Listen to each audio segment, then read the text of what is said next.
welcome to In the Gallery. Once again, my name is Armand Means, the gallery curator here at the Renaissance Center, and today I'm with one of the artists from our current round of exhibitions, Julia Morgan Scott.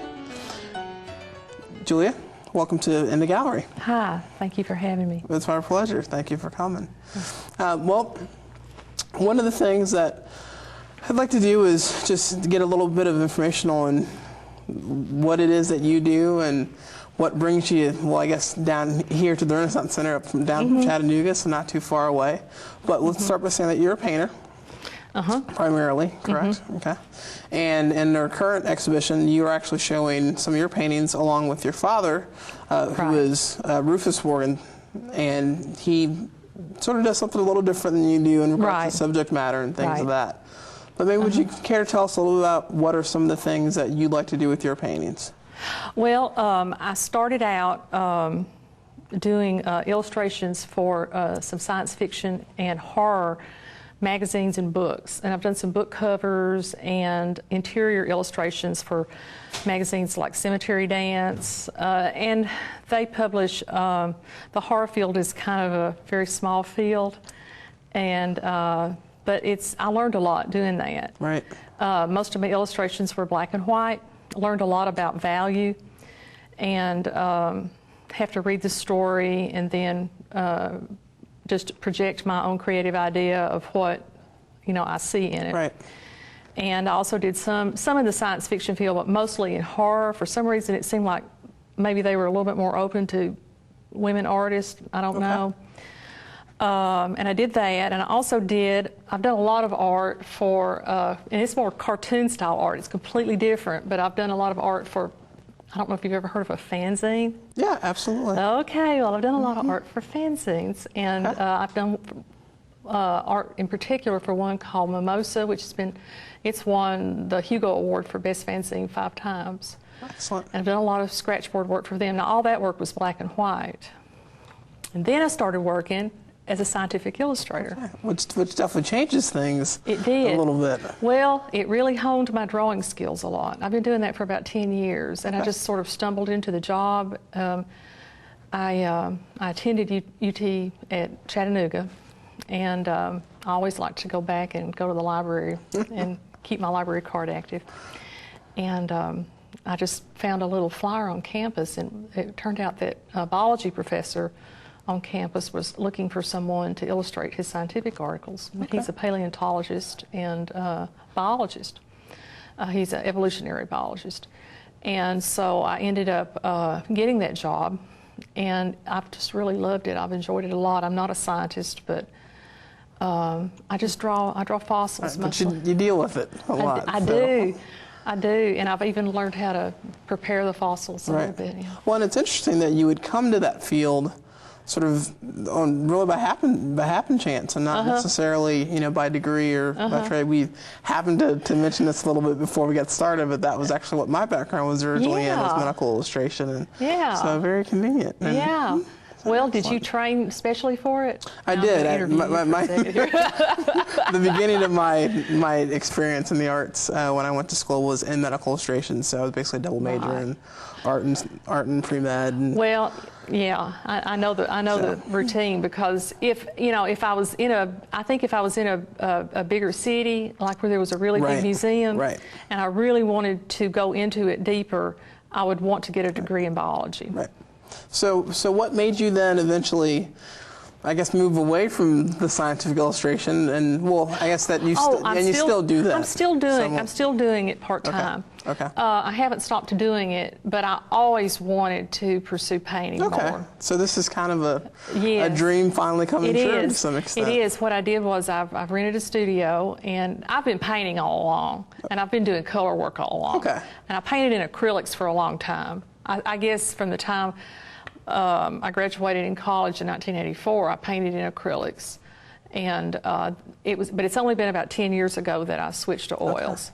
Okay. So I really still feel like I'm learning. I feel like I'm on a learning curve. There's so much to learn about oils. Yeah. Well, and even moving from, moving back and forth, imagine between, painting for your, for your more artistic purposes versus your professional scientific illustration purposes. They're very different. One is very tight and specific, and the other you have complete freedom. Exactly, and it's kind of hard to deal with sometimes. So sometimes in my painting, I really have struggled with wanting to. I don't want to get too tight, because sometimes, as you know, scientific illustration, you have to be very, very careful. And there was a certain joy in learning that control, and feeling like I can do it. I can make it look exactly like I want it to look. But then sometimes you gotta, get loose. Yeah. Well, I think you can definitely see that in some of your paintings. I mean, you definitely tend to, vary your styles in that at certain times you can see where you're dealing with material in a way where it's, for lack of a better term, much more illustrative and a bit tighter, and sort of, you can really feel the line quality versus other times where you loosen up and it feels a little bit more expressive, and so I think that comes through well. Well, this one that's longer ago, and I think it's a little tighter than, for instance, that. See, I think I was getting a little bit more painterly on that. There you go. Right. Well, so I guess as you've made and not the complete transition, but as you've now got the studio and you're now a full-fledged artist with your studio in downtown Chattanooga. Yeah. You're in the mix of it. What are maybe some of the subjects you like to deal with in your work? Always people. Okay. Always people, and that's what I always. One thing that I did learn in doing the illustrations for the magazines, they always had people in them. And really, the standards are very high in that field. You have to be able to draw people. And so I stayed up all night, like drawing little tiny hands and drawing. I spent hours and hours on that, drawing studies of her toes. Right. And right now I'm just really into kneecaps. I look at people's knees. How does that work? And but I just find the human body and face fascinating, and so I'm always going to paint people. Okay. Yeah. Well, and I guess there you can also still see the connection to the scientific illustration, the study of the body and form. And so you can continue to see these connections. There's a continuity in yes, there. always. Excellent. Yeah. Well, I think it's important to point out, because we did just talk a little bit about the painting. One of the paintings here behind us. The portrait here, which is actually of your father, Rufus Morgan, who have some work here in our show. And if I remember correctly, actually your sister, Connie Hahn, who's one of our piano teachers here at the Renaissance Center, pointed out to me how much this looked exactly like him. And everyone says it does. Now, I got him to pose for some photographs, but I also got him to sit for me. Okay. But it wasn't easy. He's very old and ornery. I tell you, I think I made him, it looks just like him, but I think in my memory, I painted him as he is in my memory. I painted him a little bit more like he did when I was younger. Right. Right. And I didn't realize that until after it was done. But it looked pretty. I worked real hard on those eyes, I often tell my friends, I said, my dad, he looks like God. He's got these blue eyes. They're always watching. Yeah. Well, do you find that, to go back to maybe not just that portrait, but the fact that you deal with the images of people so much, do you find that most of your images come from, working with models? Are they, faces that you're making up yourself? Where do you maybe... I like to use models. Okay. Even in my cartoons, I often get somebody to pose for me. Okay. If I want to get something just right. Right. My son can tell you that I've gotten my husband, my son, to pose for me innumerable times, and they always tell me the same thing. Julie, it's not possible to get in this pose and hold it. But and I've done horrible things to him too. On these horror magazines, you wouldn't believe. But I like to use. I just want to make sure that I get the details right. Right. Okay. Especially. So, of course I always make sketches, but it always seems to me that the drawings that one makes without a model are less individual, and they're more about generalities. Right. And which is not to say they're better or worse. I've known some comic book artists who were fantastic artists, and they're able to make that generalization, that idealization, where they know what most everybody's rib cage or kneecaps or feet look like, and you can draw people moving around and doing this and that and that. But I tend to like to use a model. Well, I know I always tell my students, and over the many years I've been working with art, is, you know, no matter what it is you're doing, no matter what the end piece it is you're working with, there's nothing better than working from observation. And there's nothing that better gives a full understanding of what you're trying to relate than an actual object. Even if you change it in some way to make it what you need, having a starting point is, absolutely. you know. Yeah. And I really use any photos or drawings I make, they're starting points. Right. Because you're always going to change it a little bit. And sometimes, you know, you'll take 2 or 3 starting sketches and put them together. Right. You know. Okay. Well, so we've gotten a little bit of information on where we're at now. Let's maybe hop back a couple of years. I mean, how did you originally get into art? Even, you know, from the early stages. Oh, we know gosh. that's what you came out of UTC with. But I always wanted to be an artist. When I can remember when I was about 4 or 5 years old, my mom subscribed to a magazine. It was a hardback magazine. It was wonderful. It was called Metropolitan Seminars in Art by John Cannaday. And I can remember when those came in the house, how excited I was. And the ones that excited me the most were the academic French paintings. I just loved them. I loved them from the first time I saw them. I just loved them. And it wasn't until I learned how to read that I realized that John Cannaday was just like totally trashing them. He didn't like them at all. But when I saw them in the Louvre and when I've seen them in the museums in New York, I just love them. They're so beautiful. They just make me want to cry. There's a beautiful little painting that's in the Metropolitan Seminars in Art. It's in the High Museum right now. They bought it from the Metropolitan. Yes. And it's called The Death of Attila. And it's a picture of a romantic novel by Chateaubriand that was written about 1810. And it's a little tiny painting. And I found that painting in the High Museum and spent about an hour standing in front of it, looking at how he painted it. It's just so wonderful. And when you look at it really closely, you can see how it's a picture. The story is really hokey. It was about a Christian girl who falls in love with an Indian boy, and then she dies tragically, sort of. Okay, the end. The romantic death. The romantic thing. But it shows her lying there, and her shoulder looks soft. And I looked at it, and I realized that the artist had blurred that line ever so softly, and it makes it look like you can just reach out and touch it. Yeah. All right. And that's what I'm aiming for. There you go. I may never get there, but that's what I'm aiming for. Well, I mean, but I guess in relationship to that, though, I think you can definitely see some of that, though, in your paintings. I mean, the fact that, you know, you deal with, you know, granted the portrait of your father is, you know, a more straightforward portrait of somebody who's with us right now. But then, you know, the other image of yours that's up here with us is definitely more the sort of fantasy side to some extent. There's always a fantasy. And you have a costume man painting here in the exhibition as well, which is almost a throwback to a Renaissance type image. I'm really interested in that. So, I'm interested in storytelling too. There's always, you know, the thing I love, I think, about the academic painters is so many of them. There was a story, you know, going on in the picture. Their narratives. Right. And the other art that I really fell in love with was the first time I walked into. This was way back in the 70s, and I went to a World Fantasy Convention in Nashville, Tennessee. It was right here, and I walked into the art show there, and it was all the people who do illustrations for science fiction books, and it was the original paintings, and the artists were there. It just totally blew me away. Right. I just said, I want to do this. It was just so wonderful. And I've really learned a lot about painting from talking to people like that. And you know, just say, how did you do that? Right. How did you paint this? Right. So discussing your craft with your peers. Yeah, I love it. All right. Yeah.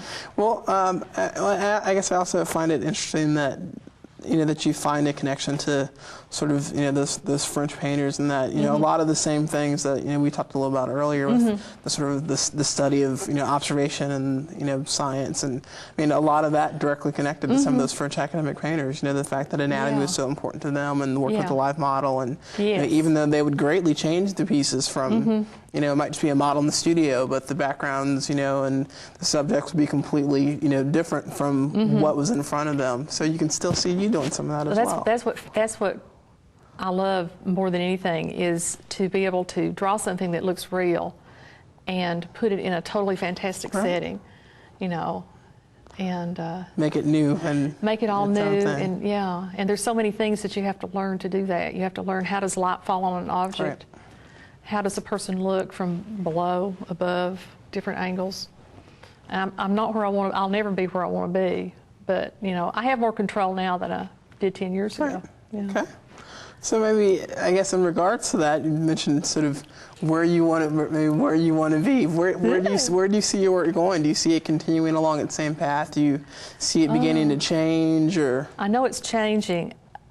I spent yesterday in my studio. I told my husband when I came home, I said it was mid-year correction course. I sat there and I swept out my studio and looked, and I thought about what I wanted to do. So really, my whole thing I'm doing right now in the studio is I'm just sort of finding myself, and I started out with the portrait of my dad. That was the first thing I did, because I'd wanted to do that for a long time. Right. I'm not sure that just straight portraits would ever satisfy me completely, but I know that it'll be pictures. I know it will always be figurative. I've even got in my head the idea to do a graphic novel or something like that. Well, it sounds like you've had plenty of the right experience to head you in that direction. Yeah. Well, excellent. I have a friend, another middle-aged lady, who's doing a graphic novel too. And we said, hey, there may not be any market for graphic novels by middle-aged ladies, but we're going to find out. There you go. I guess maybe if you're the only two, you build your own market. There you go. There you go. Excellent. Well, and I guess in speaking a little bit about your work as well, I guess would it be important to mention too that because your father is an artist, and we'll talk a little about his work here as well, that there was also must have been some of that just around the house, and just picked up some of that influence from maybe his passion for painting. Because from what I understand, that's really where his work comes from, is really a passion for painting as well, and just a passion for making art. And my mother, I have to mention my mom too. Okay. She's always been tremendously interested in art history, and she's always been a bit of a collector. Okay. She took us to museums from the time we were little. Everywhere we went, we always went to museums. Okay. And my dad always had his little, painting corner down in the basement most of the time when I was little. Right. Now, of course, he was very, very busy. He was a general practitioner in one of two doctors in Bledsoe County for a long time, so he was really busy. Right. But he painted when he could. And as I understand it, his ability to paint, or at least his training, I guess, was based really completely on his own, perseverance and reading and looking at images, and more than it was a formal training. He's very self-directed. Okay. Much more. I was always into finding out how did the academic artists do it, and I want to go talk to other portrait painters and find out, how do you do skin tones? Right. How do you make this look real? How do you make that look real? And he just knows how he wants to do it. Right. Sits down and paints it, and I think really the whole source of all the energy for his art is his love of nature. Okay. Well, I guess that really makes sense when you look at his work. It really has, even though his subjects vary to some degree, nature seems to play into all of them. What the works that we have here at the Renaissance Center for this exhibition are really a variety of sort of straightforward landscapes, and then also some, I guess what you would think of as architectural paintings. The image of a Craggy Hope Methodist Church, which is here with us. And then After the Hunt here behind us. But really, nature plays a huge part in all of them. In that, even if it's an architectural piece, it's usually pulled back, and you can see it in its environment. See the mountains, and he really loves the mountains, and he can paint those mountains without even looking at a picture. He knows so much what they look like. Well, and he can paint the sky, and he can make those, the mountains in this area and in East Tennessee. He paints them They're just in his head. He's been outside so many years of his life, spent so much time fishing, and he used to go on calls. I mean, this is a long time ago when I was a little girl. He would, like go out on calls up into the mountains. Right. And so some of his paintings are memories, too, about his life as a doctor. Okay. He's painted some wonderful paintings. Well, and I guess it's important to note that he is no longer a practicing No, physician. he's retired. But that means now he just has much more time to spend with his paintings, I would imagine, and all the time. Really focuses on that. He's up there now. in his little studio all the time. Okay. And currently, he's based out of Sequatchie Valley, correct? Well, no, he used to live in Sequatchie Valley. That's where he practiced for a long time. Okay. But they live on Signal Mountain Okay. right now, Signal Mountain, Tennessee, which is sort of outside of Chattanooga. All right. And he worked as an emergency room physician at Memorial Hospital in Chattanooga for a long time. Okay. And now, so I'm going to hope that I get this correct.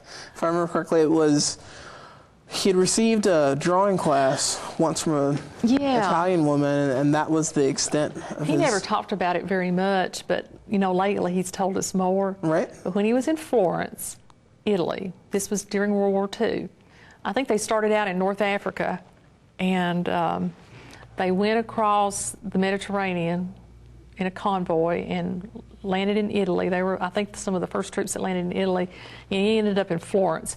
One of the things he told me was just amazing. He said Michelangelo's David was lying on the sidewalk. Can you believe that? It's almost frightening in a way. Yes, it is, isn't it? It's kind of scary. Yeah. But there was a lady there, and he doesn't remember her name, but he took some drawing lessons. I asked him if they were drawing or painting. I think they were painting lessons. Okay. And I think in exchange, he said she was really hungry, and it was in exchange for, what are the rations called? C rations? K ration? I'm not sure myself. Whatever the food, the army food. I want to say it's K. K rations, yeah. Okay. And I think, K rations. And Okay. so he took 2 or 3 lessons from her. So I think that's where he learned how to paint in oils. Right.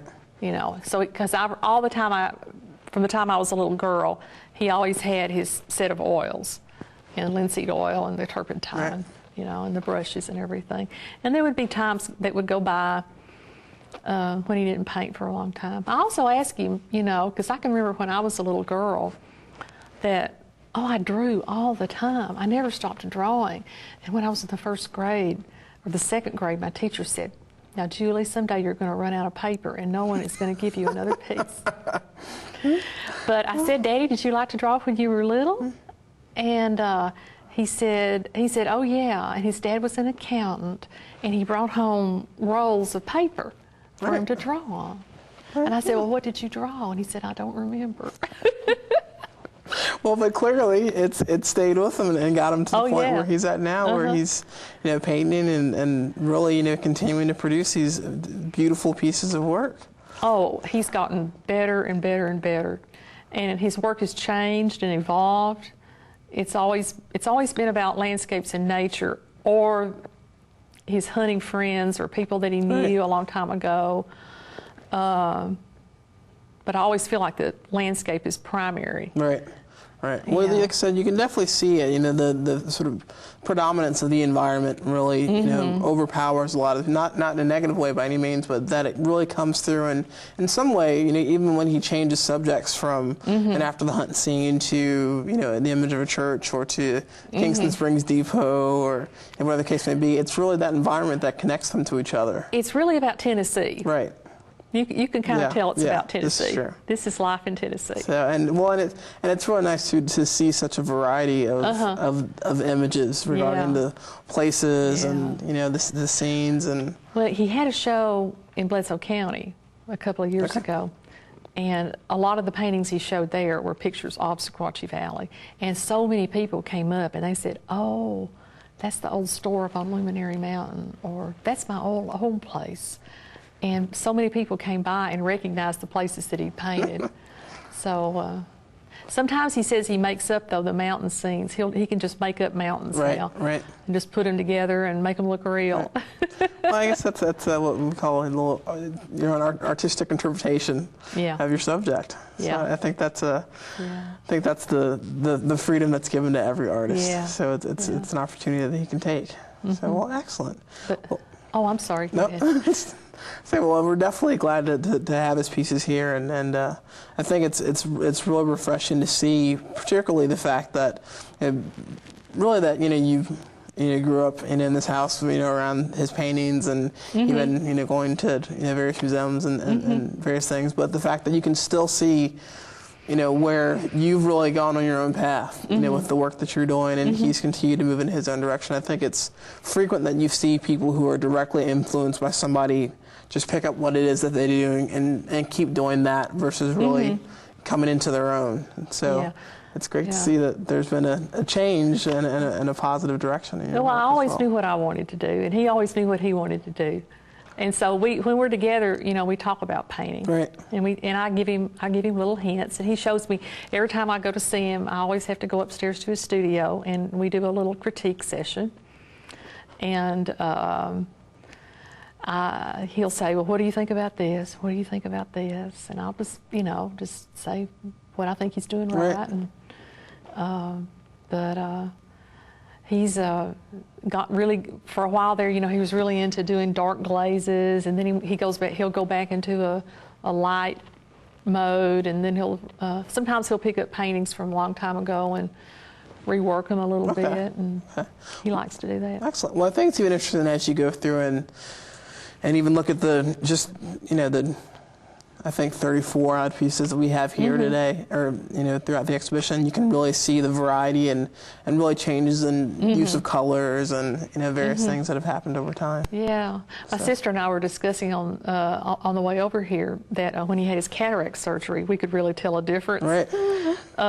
It seemed like right before he had his cataracts taken out, he was painting everything blue, and he didn't realize it.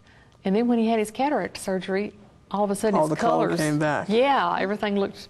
And Monet is it Monet, I believe, who painted the water lilies? Yeah. He had severe cataracts before he died, and all of his late paintings are very blue. Well, I guess that teaches a little something, almost as if a filter was removed, and all of a sudden you could see clearly once again, which I guess that's technically what it's doing. Yeah. So. Yeah. All right. Well, excellent. Well, Julie, I would like to thank you for joining us today. So thank you for talking to us about your work as well as your father's work. And we thank you for coming out to the Renaissance Center and spending some time with us down here in Dickson. And wish you the best with your new studio in Chattanooga. And anybody who makes it down there should take some time to pop downtown and look you up. Oh, yeah. So, and once again, I'd like to thank everybody for joining us here and in the gallery. And once again, our exhibitions that are currently on display are Julia Morgan Scott, her father Rufus S. Morgan, as well as the artist Paul Harmon out of Nashville, and Rob McClurg, who is a ceramic artist out of Nashville as well. The exhibitions are currently on display through August 25th. And as always, our gallery is open 9 a.m. to 9 p.m. Monday through Saturday, and is always free to the public. Once again, thank you for joining us and in the gallery.